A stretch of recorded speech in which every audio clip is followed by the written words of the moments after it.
Invest Kerala global സമ്മിറ്റിലൂടെ 31,000 കോടി രൂപയുടെ 86 പദ്ധതികൾക്ക് തുടക്കം കുറിച്ചതായി മന്ത്രി പി രാജീവ്. 20.28% പദ്ധതികളുടെ നിർമ്മാണ പ്രവർത്തനങ്ങൾ ആരംഭിച്ചിട്ടുണ്ട്. Invest Kerala global summit progress report അവതരിപ്പിക്കുകയായിരുന്നു അദ്ദേഹം. പദ്ധതികളെല്ലാം പൂർണ്ണമാകുമ്പോൾ 40,039 തൊഴിലവസരങ്ങൾ സൃഷ്ടിക്കപ്പെടുമെന്നും മന്ത്രി വ്യക്തമാക്കി. മുന്നേറ്റമാണ്. 20.28% പ്രൊജക്ടുകൾ ഇതിനകം തന്നെ നിർമ്മാണ തുടക്കം കുറിക്കാൻ കഴിയും. അദാനി ലോജിസ്റ്റിക് അത് കളമശ്ശേരിയിലാണ്. അവിടെ 600 കോടിയുടെ ലോജിസ്റ്റിക് പാർക്കാണ് അദാനി ഗ്രൂപ്പിന്റെ കളമശ്ശേരി വരുന്നത്.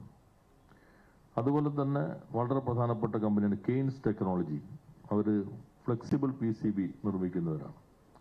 ഇവരാണിപ്പോൾ ഗുജറാത്തിൽ ഏറ്റവും വലിയ സെമി കണ്ടക്ടർ പ്ലാന്റ് കഴിഞ്ഞ പ്രധാനമന്ത്രി കല്ലിട്ട സംവിധാനമാണ് കെയ്ൻസ് ടെക്നോളജി ഇന്ത്യ ലിമിറ്റഡ്. അവരുടെ ഒരു ESDM ഫ്ലെക്സിബിൾ PCB പ്രധാനമായിട്ടുള്ള പദ്ധതി 500 കോടിയുടെ 1000 പേർക്ക് തൊഴിൽ കിട്ടുമെന്നാണ് പ്രതീക്ഷിക്കുന്നത്. പെരുമ്പാവൂർ അദാനി ലോജിസ്റ്റിക്സും ഭാരത് ബയോടെക്കും IBM അടക്കമുള്ള കമ്പനികൾ പദ്ധതികൾ ഉടൻ ആരംഭിക്കുമെന്നും പി രാജീവ് അറിയിച്ചു.